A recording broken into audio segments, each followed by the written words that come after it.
Starfsmenn Fiskistofu sendu sjávarútvegsráðherra bréf í dag þar sem þeir óskuðu eftir sundurliðuðu mati á kostnaði við flutning Fiskistofu til Akureyrar. Einnig var óskað eftir útskýringu á þessum ummælum ráðherrans úr fréttum RÚV. Ef við horfum bara til reynslu til þeirra landa sem við gjarnan horfum, eins og til að mynda Norðmanna sem hafa staðið í slíkum flutningum á störfum frá höfuðborgarsvæðinu út land, þá hefur reynslan verið svo að starfsemin blómstrar eftir á, en það tekur auðvitað alltaf ákveðin tíma. Í skýrslu sem PricewaterhouseCoopers og fleiri unnu fyrir norsk stjórnvöld flutning á 7 ríkisstofnunum kemur fram að 75–90% af starfsfólki stofnananna hætti fremur en að flytja með. Þar sem mikilvæg þekking og reynsla hafi glatast hafi stofnanirnar fyrst á eftir ekki geta sinnt hlutverki sínu eins vel og áður. Nánast engin efnahagslegur ábati hafi verið fyrir þá staði þangað sem stofnanir hafi verið fluttar.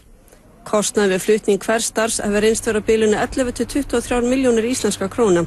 Sigurður Ingi sagði í samtali við Fréttastofu að fleiri skýrslur en þessi hafi verið skoðaðar, sumar sýna að svæðin hafi elst. Sigurður bendir á að enn sé það stefna norskra stjórnvalda að flytja stofnanir út á landsbyggðina.